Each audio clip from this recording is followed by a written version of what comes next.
మన రాష్ట్రంలో మొన్న 12 అసెంబ్లీ సెగ్మెంట్స్కి బై ఎలక్షన్స్ జరిగినాయి. వాటి రిజల్ట్స్ మొన్న చూసాం. దీనిపై మాట్లాడటానికి అమెరికాలోని అట్లాంటాలోని కొంతమంది కాంగ్రెస్ అభిమానులు, సమైక్యవాదాన్ని సపోర్ట్ చేసే కాంగ్రెస్ అభిమానులు మనతో ఉన్నారు. వారిని అడిగి ఈ రిజల్ట్స్ గురించి ఏమనుకుంటున్నారో తెలుసుకునే ప్రయత్నం చేద్దాం. మొన్న జరిగిన 12 అసెంబ్లీ సెగ్మెంట్లని టీఆర్ఎస్ బీజేపీ కలిసి క్లీన్ స్వీప్ చేయడం జరిగింది. ఒక పీసీసీ ప్రెసిడెంట్ హోదాలో పోటీ చేసిన డి శ్రీనివాస్ గారు కూడా ఓడిపోవటం అందరికీ ఆశ్చర్యానికి గురి చేసింది. దీనిపై అట్లాంటాలో ఉన్న ఒక కాంగ్రెస్ అభిమానిగా మీరేమంటారు? నా పేరు రవి సింగారెడ్డి అండి. నేను నిజామాబాద్ నుంచి వచ్చాను. డి శ్రీనివాస్ ఓడిపోవడానికి కారణము ఒక ఏర్పాటు వాదం, తెలంగాణ వాదము వినిపించడమే కాకుండా తన నియోజకవర్గంలో అంత మంచి పవర్ఫుల్ ఉన్న పొజిషన్లో కూడా నిజామాబాద్ కానీ ఆ నార్త్ తెలంగాణకి కానీ ఎలాంటి అభివృద్ధికరమైన పనులు ఏం చేయలేదు. బాసర్లో ఏర్పాటు చేయాల్సిన ఆ ఐఐటిని అక్కడి నుంచి మూవ్ అవుతుంటే డి శ్రీనివాస్ కానీ, షబీర్ అలీ కానీ, మధు యాష్కి గౌడ్ కానీ, సురేష్ రెడ్డి కానీ ఏ ఒక్క కాంగ్రెస్ ఒక నాయకులు కానీ దానికి ఎదురు చెప్పలేకపోయారు. అందుకే అభివృద్ధి కార్యక్రమాలు చేయలేదు కాబట్టి నిజామాబాద్లో డి శ్రీనివాస్ గారు ఓడిపోయారని చెప్పేసి నేను అనుకుంటున్నాను. మొన్న జరిగిన ఎలక్షన్స్లో టీఆర్ఎస్ బీజేపీ కలిసి 12 అసెంబ్లీ సెగ్మెంట్లు స్వీప్ చేయడం జరిగింది. ఈ రిజల్ట్ మీరు శ్రీకృష్ణ కమిటీకి ఒక రెఫరెండంగా భావిస్తున్నారా? అలా అనుకోవడానికి అస్సలు వీలు లేదండి. ఎందుకంటే 12 సెగ్మెంట్లో జరిగిన ఎలక్షన్స్ ఈ పరిస్థితులు వేరు.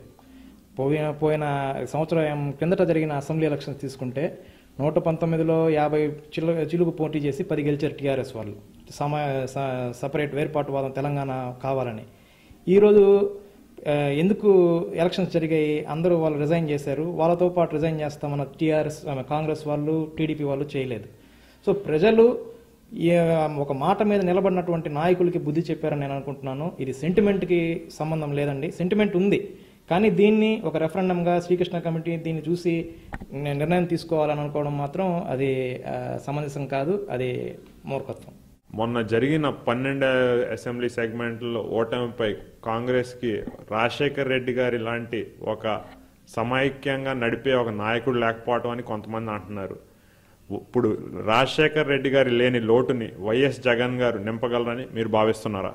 తప్పకుండా భావిస్తున్నానండి. ఎందుకంటే ఆయన కొడుకు కాబట్టి కొన్ని లక్షణాలైనా వస్తాయి.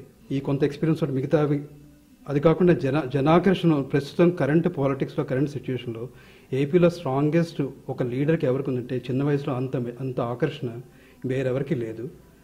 దాంతో అనుభవం కొంతకాలంలో వస్తుంది, కానీ ప్రస్తుతం ఆయన పెద్ద మనకు వదిలేసిన పెద్ద శూన్యం ఆయనతోటే భర్తీ అవుతుంది నా నమ్మకం. 100% కరెక్ట్.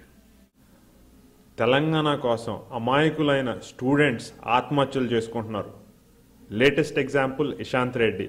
మీరు ఈ స్టూడెంట్స్కి మీరు ఒక ఎన్ఆర్ఐగా మీరు ఇచ్చే మెసేజ్ ఏంటి? ఇషాంత్ రెడ్డి చనిపోవడం అనేది చాలా బాధాకరమైన విషయము. ఏ విషయమైనా కానీ ఏదన్నా పరిష్కరించుకోవాలంటే కనుక బ్యాలెట్ ద్వారా పరిష్కరించుకోవాలి, కానీ ఆత్మహత్యలు చేసుకుంటే సొల్యూషన్ కాదు. బ్రతికి సాధించాలి, కానీ ఇలా ఆత్మహత్యలు చేసుకోవడం అనేది మాది తెలంగాణ వారి లక్షణం కాదు. మనకు పోరాట దృక్పథంతో ముందుకు వెళ్ళేసి తెలంగాణ సాధించుకోవాలి, కానీ ఇలా ఆత్మహత్యలు చేసుకోవడం మాత్రం సమంజసం కాదు. తల్లిదండ్రులకి ముఖ్యంగా వాళ్ళకి క్షోభను మిగిలించద్దని మీకు మనవి చేసుకుంటున్నాను. సో అట్లాంటాలోని కాంగ్రెస్ అభిమానులు చెప్తున్న మాట, ఒక రాజశేఖర్ రెడ్డి గారు లాంటి ఒక ప్రాపర్ నాయకుడు లేకపోవటం, తెలంగాణ సెంటిమెంట్ బాగా పనిచేయటం మూలంగానే మొన్న 12 అసెంబ్లీ సెగ్మెంట్లని టీఆర్ఎస్ బీజేపీ కలిసి క్లీన్ స్వీప్ చేసినట్టుగా వీరు భావిస్తున్నారు. అట్లాగే తెలంగాణలోని విద్యార్థులకు వీరు చేసే మనవి ఆత్మహత్యల ద్వారా కాదు, పోరాటం ద్వారా సాధించాలని మళ్ళీ మనవి చేస్తున్నారు. అట్లాంటా నుంచి కెమెరామెన్ శ్రవణ్తో అరుణ్, TV9.